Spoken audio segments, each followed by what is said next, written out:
안녕하세요. 저는 서울 근교에 살고 있는 30대 후반인 돌싱녀입니다.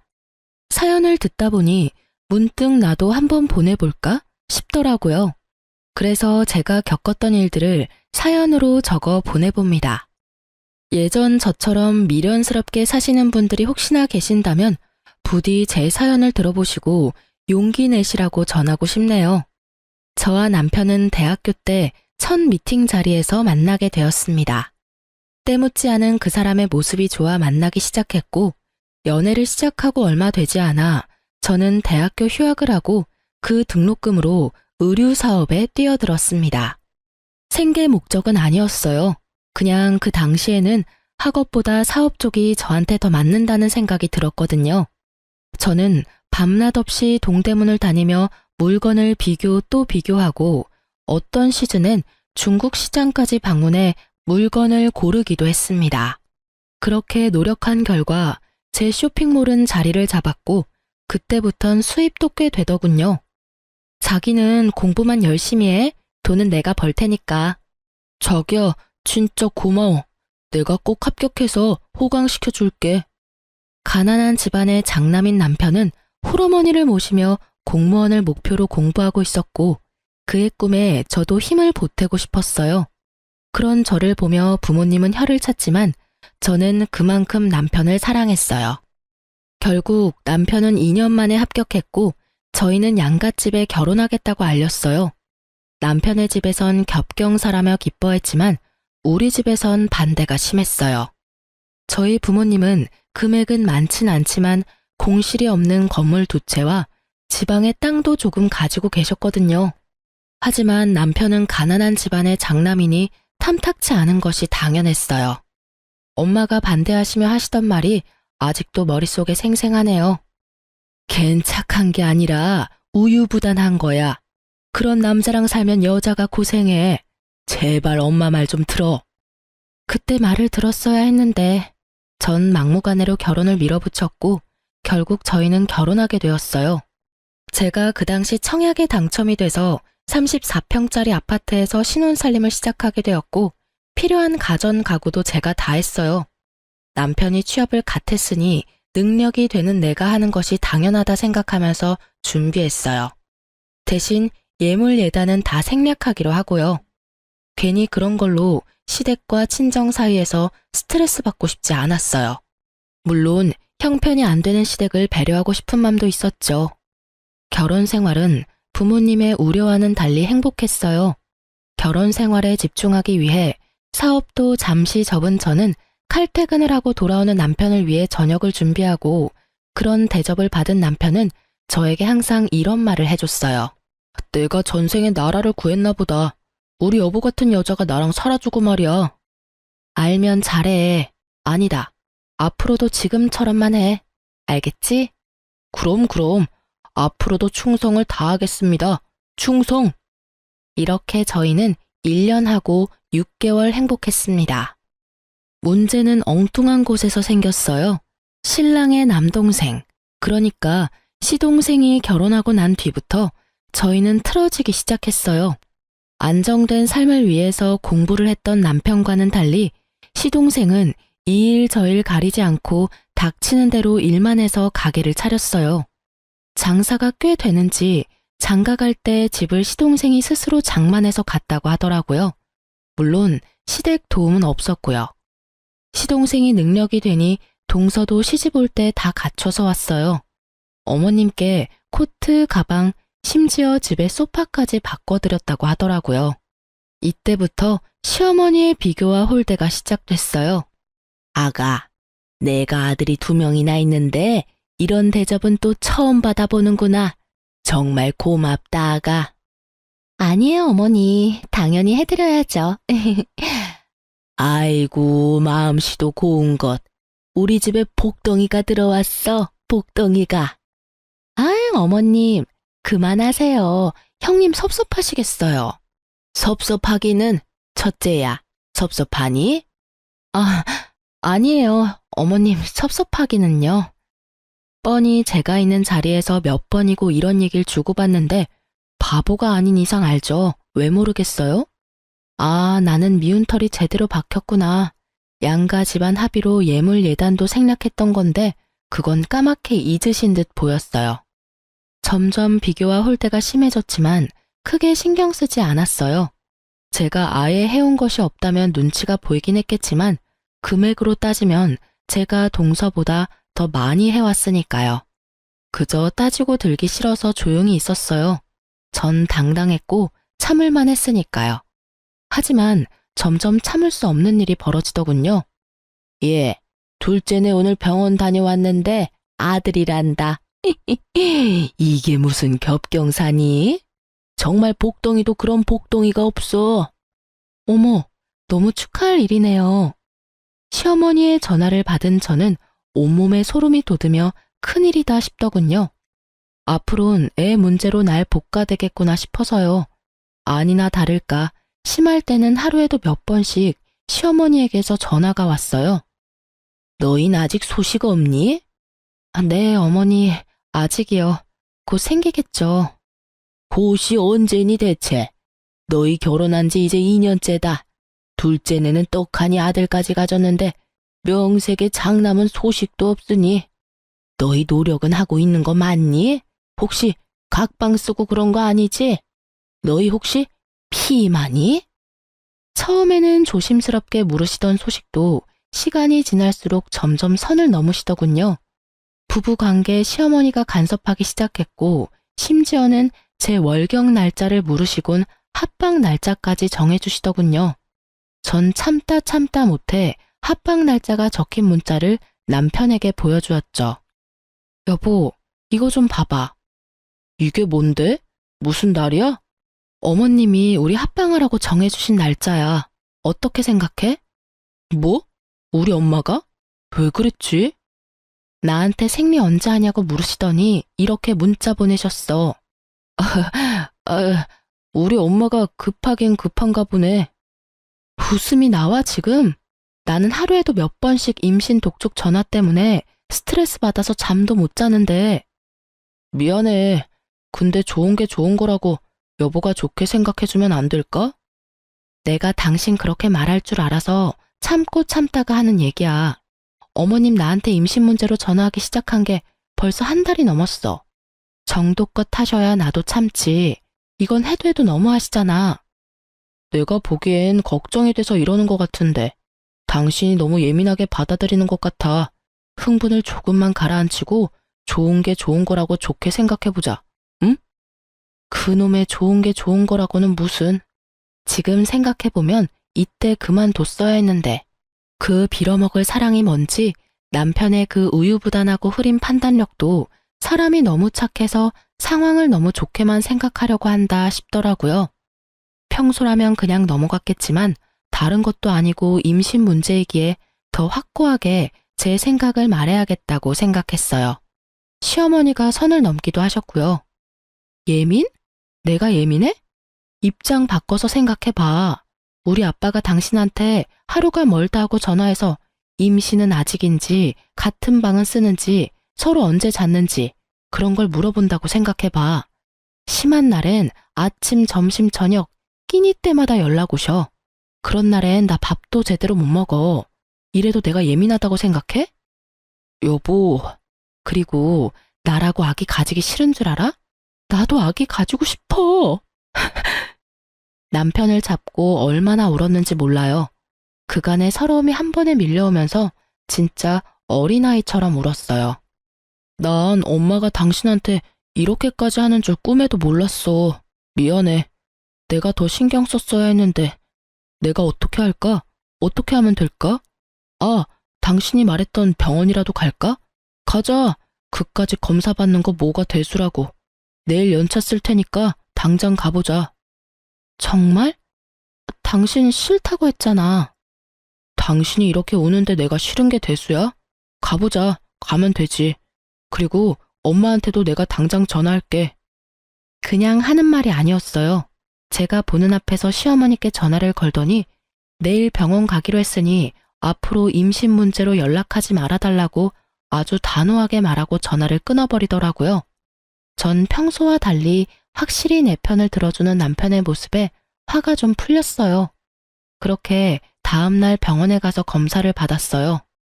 아무래도 자연 임신을 기대하기가 좀 힘드실 것 같습니다. 생각지도 못한 결과에 저는 충격을 받았지만 저보다 더 큰 충격을 받아 금방이라도 울 것 같은 표정의 남편을 보니 어떤 말도 나오지 않더라고요. 집으로 어떻게 돌아왔는지 기억도 나지 않았어요. 그냥 정신을 차려보니 거실 바닥에 우리 두 사람이 꼭 안고 울고 있었어요. 여보, 괜찮아. 부모님께는 죄송하지만 우리 둘이 행복하게 잘 살자. 요새엔 일부러도 안 낳는다잖아. 그렇게 좋게 생각하자. 그렇게 말해줘서 고마워, 여보. 다시 한번 느끼지만 당신 참 멋지고 좋은 여자야. 아니야. 당신이 멋지고 좋은 사람이니까 나도 그렇게 닮아가는 거야. 우리 행복하게 잘 살자. 그렇게 저흰 부모님께는 비밀로 하고 우리만의 행복을 위해 잘 살자고 서로를 위로했습니다. 남편의 전화 때문인지 시어머니에게서 더 이상 전화도 오지 않고 나름 평화로운 날을 보내고 있었어요. 며칠째 기운 없는 남편을 위해 선물이나 사줄까 하는 생각에 휴대폰으로 검색을 하고 있었죠. 그때 시어머니께 문자가 왔어요. 아가, 내가 급해서 그러는데 1,000만 원만 좀 빌릴 수 있을까? 너무 급해서 그래. 순간 멍하더라고요. 100만 원도 아니고 1,000만 원이라니. 혹시나 보이스피싱이 아닐까 하는 생각에 전화를 걸었어요. 아가, 문자 봤니? 네, 어머님. 혹시 무슨 일 있으신 건 아니죠? 그런 건 아니고 급하게 필요한 일이 있어서 그래. 혹시 누구한테 연락을 받았다거나 협박을 받았다거나 제가 걱정이 돼서 그래요. 얘가 사람을 세상 물정 모르는 노인네로 하는 것도 아니고 내가 보이스피싱이나 당할 사람으로 보이니? 빌려주기 싫으면 싫다고 말하려무나 쉐미 바보로 만들지 말고. 에이, 어머님은 참 혹시나 해서 여쭤봤어요. 요즘 세상이 너무 흉흉하잖아요. 어머님 계좌로 보내드리면 되죠? 그럼 내 계좌로 보내주면 되지. 네, 어머님, 지금 보낼게요. 확인해 보세요. 금액이 너무 커서 부담스럽긴 했지만 며칠 전 적금 탄 것도 있고 해서 빌려드렸어요. 임신 문제도 좀 걸리기도 했고요. 고맙다는 말 한마디 듣지 못했지만 많이 급하셔서 인사도 잊으셨나 보다 했어요. 물론 남편에게도 따로 말을 하지 않았어요. 굳이 숨길 일도 아니지만 그렇다고 먼저 말을 꺼내기도 좀 그랬어요. 괜히 생색내는 것처럼 들릴까 봐서요. 그러던 어느 날 시어머니가 오랜만에 연락을 주셨더라고요. 저는 벌써 돈이 생기셨나? 의아했어요. 네, 어머님. 예, 둘째가 글쎄 입덧이 심해서 아무것도 못 먹고 있다지 뭐야. 그래서 말인데 너 장 좀 봐서 둘째 내로 좀 와. 와서 나랑 같이 음식 좀 하자. 온 김에 오랜만에 얼굴도 보고 밥도 같이 먹고 얼마나 좋아? 둘째네 어딘지 알지? 그럼 바로 장 봐서 오려무나. 어머님? 어머님! 어머님! 전 그렇게 끊어진 전화를 보며 황당함에 웃음이 나더군요. 빌려드린 돈 얘기는커녕 장을 봐서 오라니. 저를 파출부라고 여기는 기분이 들었어요. 이런 걸 보고 일종의 가스라이팅이라고 할까요? 워낙 좋은 게 좋은 거라는 남편의 말을 듣고 살다 보니 어느새 저도 그렇게 살고 있더라고요. 호구되는 줄도 모르고요. 어쨌든 저는 출산 경험이 있는 친구들에게 전화를 돌려 입덧에 좋은 음식을 묻고 물어 되는 대로 다 사들고 동서내로 갔습니다. 낑낑대며 양손 가득 자신이 먹을 먹거리를 사들고 온 저를 보고 동서는 달려와서 돕기는커녕 소파에 떡하니 앉아 고개만 까딱거리며 인사를 하더군요. 형님, 오셨어요? 어머님은? 화장실 가셨어요.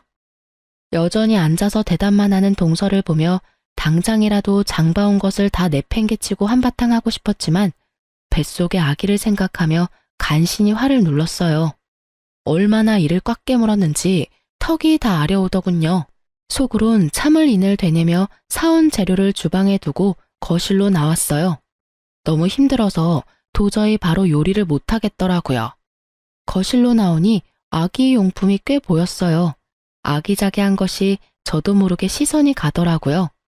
아기 용품을 보고 있는데 못 보던 가방이 보였어요. 그냥 딱 보아도 구입한 지 얼마 되지 않은 에르땡땡 가방. 저도 사고 싶었던 가방이라 한눈에 딱 들어오더라고요. 동서, 저 가방 웬 거야? 원래 있었나? 아니요.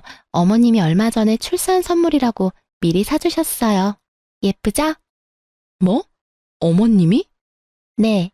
출산 선물로 뭐 갖고 싶냐고 물으시길래 그냥 가방이라고 했을 뿐인데 이렇게 비싼 가방을 사오셨더라고요. 어머님 진짜 대단하시지 않아요? 이렇게 비싼 가방까지 기대한 건 아니었는데. 그러니까 형님도 얼른 아들 하나 낳아요. 장손 출산 선물은 얼마나 대단하겠어요? 저는 아무 말도 들리지 않았습니다. 오로지 가방만 눈에 보이더군요. 아니, 정확히는 제가 빌려드린 1,000만 원과 그 가방이 겹쳐 보이더군요. 그렇습니다. 어머님이 저에게 급히 빌려간 1,000만 원은 알고 보니 동서 가방을 사는데 쓰였더군요. 시댁엔 저만한 가방을 사줄 만한 돈이 절대 없다는 걸 알기에 더 생각해 볼 필요도 없이 제 돈이었어요. 화가 머리끝까지 차올랐지만 정신줄을 꽉 잡고 있었어요. 여기서 이성의 끈을 놔봤자 저한테 득될 것이 없었으니까요. 심호흡을 하며 최대한 이성적으로 생각하려고 노력하고 있을 때 화장실에서 시어머니가 나오더군요. 그러면서 한 손에 들고 있던 걸레를 저에게로 던지더니 이렇게 말하는 겁니다. 예, 음식하기 전에 청소부터 좀 해라. 임산부 있는 집에 먼지가 너무 많아. 네? 전 제가 들은 말이 맞는 것인지 제 귀를 의심했습니다. 시댁 청소를 하라고 해도 불만이 터져나올 것 같은데 하물며 손아래 동서 집을 청소하라니요. 청소 좀 하라고. 청소 모르니? 우선 거실부터 청소기 좀 밀고 걸레로 좀 닦아라. 그리고 밥 먹고 나면 안방도 좀 치우고, 아, 창틀도 더럽더라. 거기도 좀 닦고. 요새 미세먼지 때문에 난리야, 난리. 아, 청소기는 작은 방에 있더라. 그거 쓰면 된단다. 언제까지 그러고 있을 거니? 빨리 청소기부터 가져와. 제가 왜요? 제가 너무 황당해서 왜냐고 되물으니 시어머니는 동서 옆에 딱 붙어 앉아 동서 배를 만지며 대답했어요. 그럼 입덧 때문에 밥도 못 먹은 얘가 하리, 다 늙은 내가 하리. 여기 너밖에 더 있니? 좋은 게 좋은 거라고 가족끼리 돕고 살아야지. 아까부터 뭐하고 서 있니? 얼른 하고 저녁도 차려야지. 말도 안 되는 말을 말이라고 하고 있는 시어머니나 이런 말도 안 되는 상황에도 자신은 아무것도 모른다는 듯 불뚝 나온 배를 만지는 동서나 어이없기는 매한가지였어요. 시어머니의 닥달에도 제가 움직이지 않고 가만히 있자 언성을 더 높이며 말하더군요. 그러게 진작 아들 하나 낳았으면 이런 일은 없었지. 어디서 저런 모질한 게 우리 집에 들어와서 집안 대를 끊어놓고 있어? 애를 못 낳으면 이런 일이라도 해야지. 지금에야 하는 말이지만 네가 우리 집에 시집와서 한 게 뭐가 있니? 그 말을 듣는데 순간 정신이 번쩍 들더라고요. 저는 바로 휴대폰을 꺼내 남편에게 전화를 걸었습니다.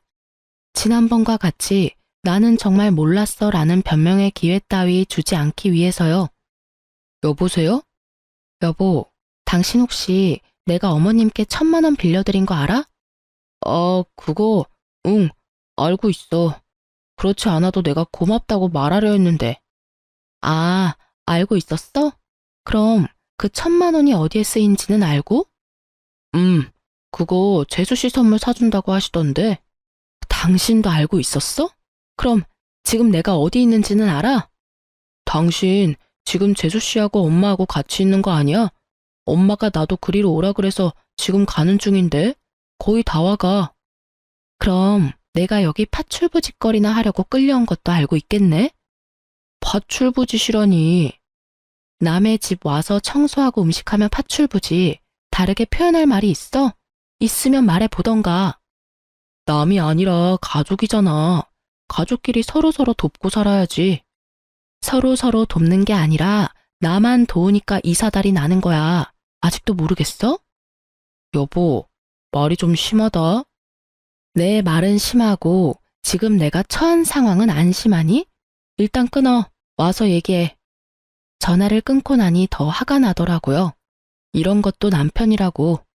내 커리어는 다 접어두고 그야말로 헌신적으로 내조만 하며 살았는데 돌아오는 것은 이따위 취급이라니. 그야말로 온갖 정이 뚝 떨어지더라고요. 이 사태를 어떻게 해야 이 화가 풀릴까? 머릿속으로 5만 가지 생각이 오가는 그 순간 동서가 한마디 하더군요. 형님, 지금 어머님 앞에서 무슨 짓이에요? 짓? 저는 그야말로 이성의 끈이 끊기는 소리가 들리며 오히려 정신이 맑아졌어요. 전 바로 제 발밑에 던져진 걸레를 집어들고 동서의 얼굴로 냅다 던져버렸습니다. 야, 너 임신한 게 유세냐? 입덧해서 밥 못 먹고 청소를 못하면 친정엄마를 부르던지. 그것도 안 되면 돈 주고 사람을 부르면 될 일이지 어디 사람을 오라가라 해? 저의 말과 행동에 적잖게 놀란 동서는 걸레가 닿았던 얼굴을 닦아대며 저를 노려볼 뿐 아무 말도 못하고 있었고 시어머니는 벌떡 일어나 막말을 하기 시작하더라고요. 시집 올 때 몸뚱이 하나 가지고 와서 내 아들이 벌어다주는 돈이나 펑펑 쓰면서 놀고 먹는 그런 주제에 어디서 니까짓 게 큰 소리야? 전 치사하고 더러워서 끝까지 하고 싶지 않았던 말을 하기로 했습니다. 어쩌겠어요. 새까맣게 잊으신 것 같으니 제가 다시 일깨워 줄 수밖에요. 어머님, 제가 진짜 치사해서 이런 말 안 하려고 했는데 기억 안 나시는 것 같으니까 말씀드릴게요. 그래, 무슨 말인지 어디 한번 말이나 드러나 보자. 저 시집 올 때 몸뚱이만 가지고 오지 않았고요. 집, 가전, 가구, 심지어 지금 어머님 아들이 타고 다니는 그 차까지 제가 다 해서 왔고 다 제 명이에요. 거기에 어머님 아들 돈은 단 1원도 안 들어갔어요. 제가 예단으로 들고 온 것만 해도 억 단위인데 전 예물은커녕 봉투 하나 구경하지도 못했네요. 그리고 어머님 아들 월급으론 저 펑펑 쓰고 놀지도 못해요. 전 제가 모아뒀던 돈이랑 투자했던 돈으로 놀아요, 어머님. 그리고 그 돈으로 어머님께 1,000만 원 빌려드린 거고요. 그런데 그 돈으로 어머님은 동서 가방을 사주셨네요. 제 말에 동서는 몰랐던 사실을 알았다는 듯 놀란 눈으로 시어머니와 저를 번갈아가며 보더라고요. 그랬겠죠. 시동생이 가난한 자신의 집안 상황을 제대로 설명했을 리도 없겠죠. 지금 시부모가 살고 있는 집이 겉에서 보기엔 그럴듯했지만 사실 그 집은 자가가 아닌 전세인데다가 그 전세금도 월세로 사는 부모님을 두고 자신들만 좋은 집에 살 수 없었던 남편과 시동생이 마련해 줬던 거니까요. 속 시원하게 내뱉긴 했는데 순간적으로 아, 내가 너무 심했나? 싶더군요. 미우나 고우나 아직은 시어머니고 어른이시니까요. 하지만 그런 저의 고민을 한 방에 날려줄 말들이 시어머니 입에서 흘러나오고 있었습니다. 너 아들 하나 못 낳는 년이 성질만 나빠서는 너 그러니까 아기가 안 생기는 거야. 알아? 너같이 돈만 밝히고 못된 년은 평생 노력해도 임신은 꿈도 못 꿀 거다. 혹여 임신이 된다고 해도 그 애가 멀쩡히 잘 붙어 있겠니? 그 못된 신부에 떨어지고도 남지. 이 나쁜 년. 부모님께도 한 번도 들어본 적 없는 욕과 저주 섞인 말을 듣고 저는 생각했습니다. 사실을 밝혀야겠다고. 이런 사람에게 더는 배려할 필요가 없다고 말입니다. 아니요. 저는 충분히 아기 낳아드릴 수 있는데 어머님 아들이 고자라서 아기를 못 낳아드려요. 제가 문제가 아니라 어머니 아들이 문제라고요. 무정자증이라고 아세요? 어머님 아들이 무정자증이래요. 그렇습니다. 병원에서 저희가 들은 말은 남편이 무정자증이라 임신이 어려울 것이라는 결과였습니다. 저는 남편을 너무 사랑했기에 모든 것을 그냥 받아들였습니다. 저에겐 있지도 않은 이세보단 남편이 우선이었고 자신에게 문제가 있으니 다시 임신 얘기가 나오면 남편이 중간 역할을 잘해줄 것이라 믿었으니까요. 그래서 다 비밀로 하고 그냥 묻고 지나가려 했는데 이렇게 나오니 더는 숨길 필요가 없겠더라고요. 뭐가 어쩌고 저째? 네가 이제 하다 별 거짓말도 다 하는구나. 아들 가진 둘째가 부러우면 부럽다고 말해. 잘난 것도 하나 없는 년이 어디서 거짓말이야? 못된 년, 나쁜 년. 할 말 못할 말이 따로 있지 어디서 그딴 거짓말을? 말에 반은 욕설인 그 사람을 보며 전 더 이상 어머니라 부르기도 싫어졌네요. 그래서 더 눈을 똑바로 뜨고 말했어요. 아줌마, 그럼 잘난 동서랑 평생 사세요. 네? 이 잘난 것 하나 없는 년은 이만 사라질 테니까요. 제 말을 들은 동서는 너무 놀라 두 손으로 입을 틀어막았고 시무는 저를 한 대 칠 기세로 다가왔어요. 저는 때릴 테면 때려보라는 심보로 가만히 서 있었고요. 그런데 갑자기 시무가 바닥에 주저앉아 대성통곡을 하는 것이 아니겠어요. 저를 잡아 죽일 듯 하던 기세는 온데간데 없고요. 저는 당황스러워 바닥에 주저앉은 시무를 보고 있었어요. 그 순간 제 뒤에서 목소리가 들려오더라고요. 이게 다 무슨 일이야? 엄마 왜 울어? 그래요. 남편이 어느새 제 뒤에 서 있더군요. 시무는 자기 아들이 오는 걸 보고 우는 연기를 시작하신 거였어요. 제가 아까 잠근 걸 혼자 들고 들어오느라 현관문을 열어두고 닫는다는 걸 깜빡했더라고요. 그 활짝 열린 문으로 남편은 들어왔다가 이 사단을 본 것이었어요. 당신이 뭐라고 했어? 남편의 물음에도 제가 아무 말도 안 하니 동서가 얄밉게 답했어요. 어머님이 청소 좀 도와주면 안 되겠냐고 하시니까 형님이 제 얼굴에 걸레를 막 던지고 어머님한테는 아줌마라고 하면서 소리를 막 지르시는데 저희 너무 무서웠어요. 무정자증 얘기는 빼더군요. 그건 동서도 입에 올리기 그랬던 모양이었어요. 동서의 소름 끼치는 연기가 끝나자 더 소름 끼치는 어머님의 연기가 시작되더군요. 아이고, 내가 너무 오래 살았지, 오래 살았어. 청소 좀 같이 하자고 했더니 시애미를 잡아먹으려고 하지를 않나. 손 아랫 사람이 좋게 한마디 했다고 시애미 보는 앞에서 걸레를 집어 던지지를 않나. 그뿐이니? 감히 내가 보는 앞에서 내 아들을 쥐잡듯이 잡고. 아이고, 내가 너무 오래 살았어. 내가 죽어야지. 이 꼴 보면서 더 살면 뭐해?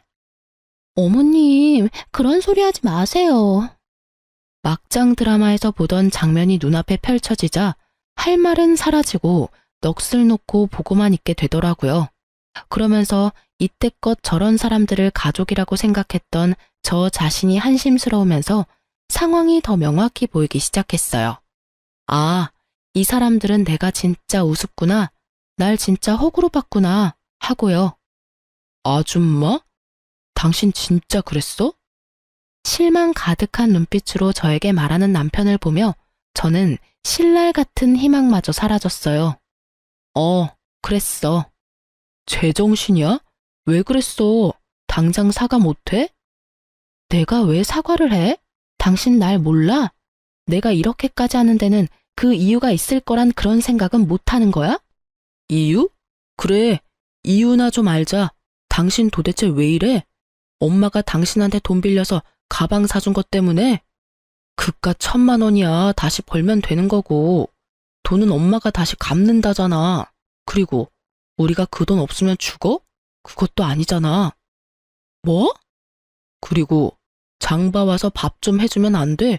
다른 사람도 아니고 임신한 가족이 입덧 때문에 밥도 못 먹고 있다는데 많이 양보해서 우리 엄마가 너무 심했다고 치자. 그렇다고 시어머니한테 아줌마라고 하는 게 제정신으로 할 수 있는 말이야? 당신 이런 사람이었어?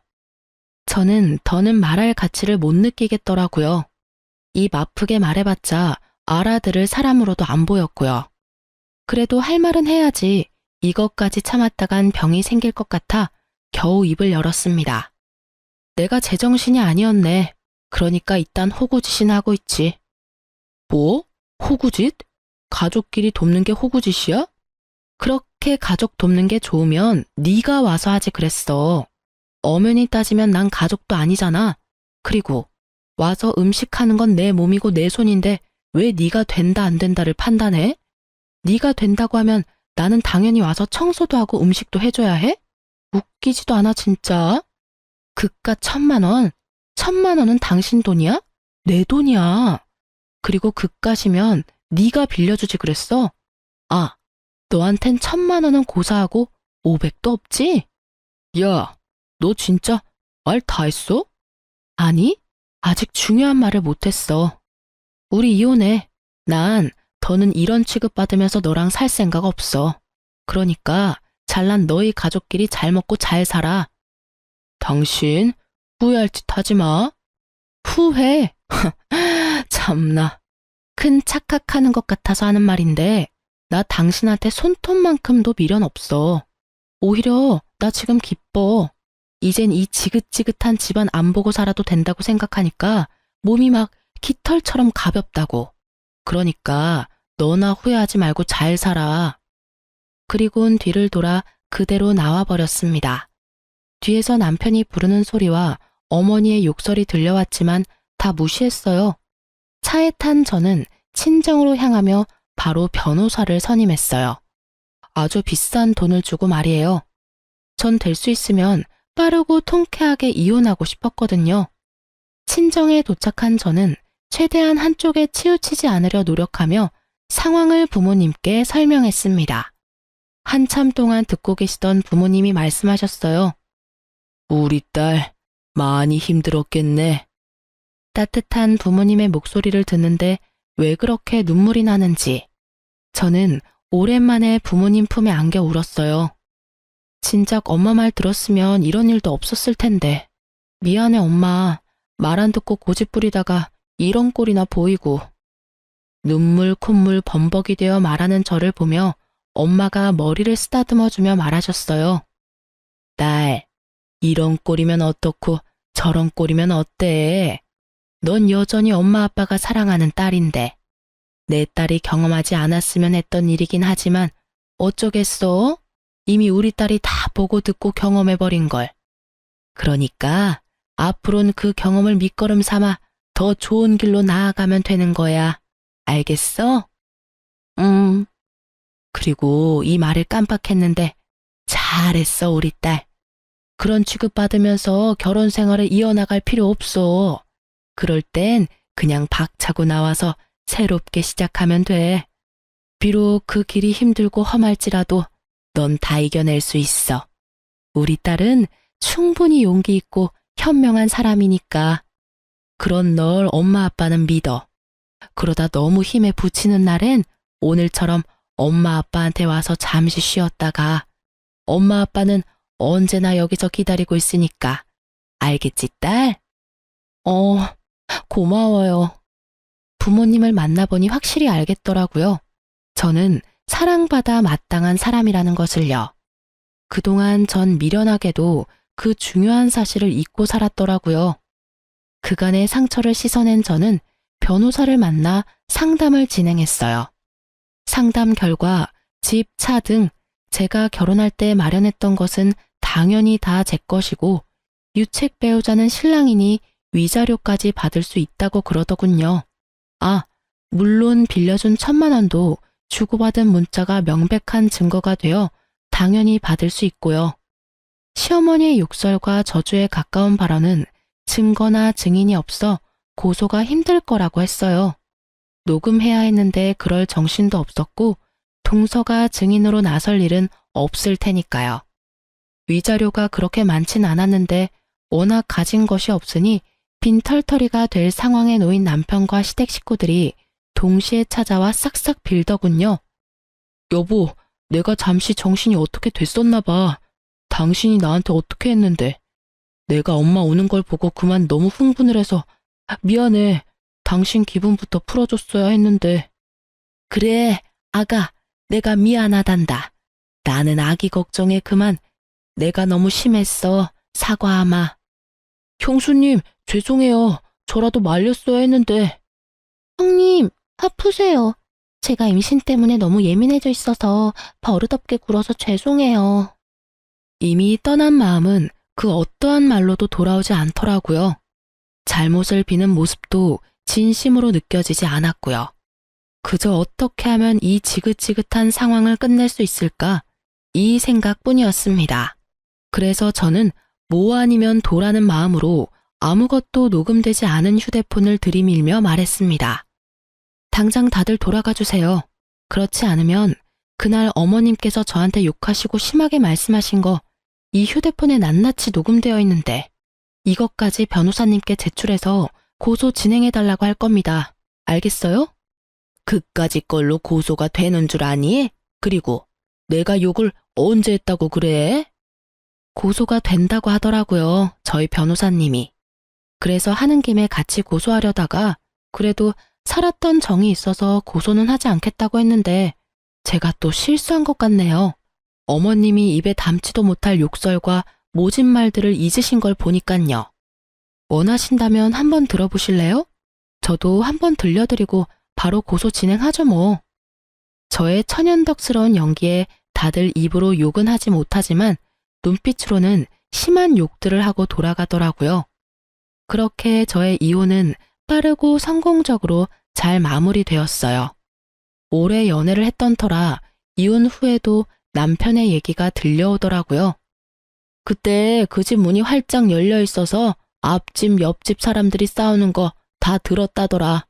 너희 시댁, 아니 시댁이었던 집이랑 동서네랑 한 동네였잖아.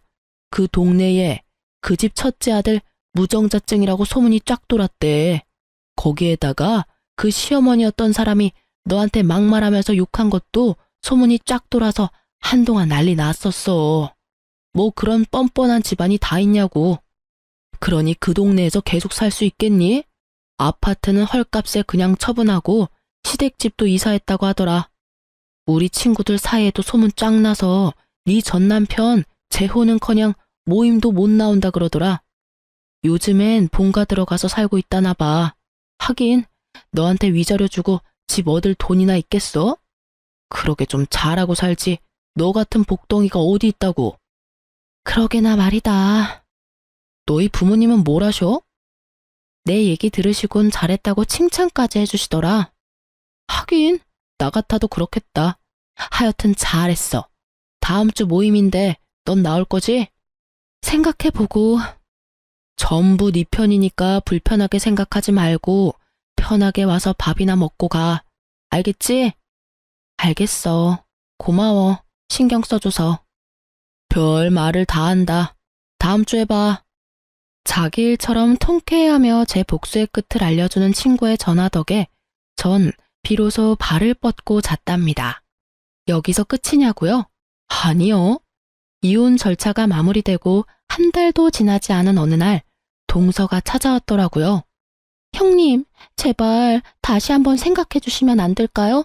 제가 잘할게요. 동서, 이러지 마. 형님, 제발요. 이러다가 어머님은 물론이고 아주버님까지 모시고 살게 생겼어요. 저 좀 살려주세요. 역시는 역시였습니다. 사람 쉽게 변하는 게 아니더군요. 저한테 미안해서 온 것이 아니라 자신이 가난한 집안을 다 떠맡게 생기니 호구 같은 제가 필요해서 왔던 거더군요. 저는 뱃속의 아기를 생각해 좋게 보내려 했건만 하는 행실을 보아하니 말로는 곱게 보내긴 힘들어 보였어요. 그래서 나보고 다시 그 집구석으로 들어가서 또 그렇게 호구 잡히고 살라는 말이야? 동서, 양심이 있어 없어? 어떻게 나한테 그런 말을 해? 그리고 동서 나한테 어떻게 했는지 잊었어? 나 더는 동서뿐 아니라 그 집안 사람이랑 말도 섞기 싫으니까 당장 돌아가줘. 제가 진짜 잘못했어요. 형님, 이렇게 빌게요. 앞으로 형님 말이라면 뭐든 다 듣고 잘할게요. 결국 동서는 무릎까지 꿇고 빌며 울더라고요. 배는 만삭인데 그런 몸으로 그러고 있으니 난감했습니다.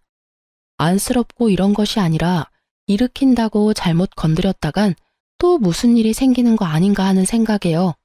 그래서 전 우는 동서를 손끝 하나 대지 않고 경찰에 신고했습니다. 임산부라는 사전 설명도 했고요. 몇 분 뒤 여경분들이 오셔서 동서를 데리고 가더라고요. 그리고 그날 저녁 소식을 들은 남편이 찾아왔더라고요. 야, 너 이렇게 독한 여자였어? 어떻게 임신한 사람을 경찰에 신고할 수가 있어? 이 정도 되는 여자니까 곱게 경찰 불러서 돌려보낸 줄이나 알아. 다른 여자 같았으면 질질 끌어다 내쫓았어. 알아? 너 진짜 독하다. 너 때문에 재수 씨는 이혼한다고 짐 싸들고 나가버렸고 우리 엄마는 그 충격에 쓰러지셨어. 어떻게 책임질 거야? 동서가 집을 나갔어? 하긴 그간의 한 짓거리를 보면 그러고도 남겠다. 근데 그게 왜 내 책임이야? 호구짓 하던 든든한 방패막이 사라지니 도망친 동서나 그 충격으로 쓰러진 네 엄마나 전부 자기가 저지른 일, 자기가 벌 받는 거야. 당신 진짜 내가 알던 사람 맞아? 이렇게 피도 눈물도 없는 독한 여자인 줄도 모르고. 당신이야말로 이렇게까지 상황 판단이 안 되는 사람인 줄 내가 미처 몰랐네. 진작 알았으면 이런 꼴까지 볼 필요도 없이 끝냈을 텐데. 이런 꼴? 내가 하고 싶은 말이야. 이런 여잔 거 진작 알았으면 결혼도 안 했어. 아니, 애초에 눈길도 안 줬다고. 내가 당신이 진짜 좋아서 결혼한 줄 알아? 우리 가족한테 잘하는 모습에 그냥 결혼한 거야. 거기에다 합격했다고 버리기엔 당신이 너무 불쌍했거든.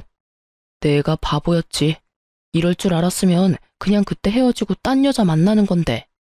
저는 그 순간 남편 뺨을 때려버렸습니다.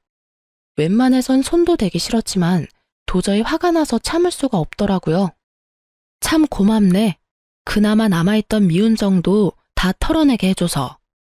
그리고 방금 한 대 맞은 거 신고하고 싶어도 조금만 참아. 내가 아까 불청객 왔다고 신고해서 경찰들이 곧 올 거거든. 그때 신고하든가 말든가.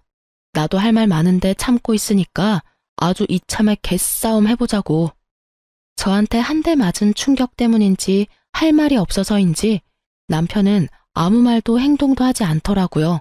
그때 타이밍 딱 맞춰서 출동하신 경찰분들이 남편을 데리고 가면서 저와 남편과의 인연은 완전 끝이 났어요.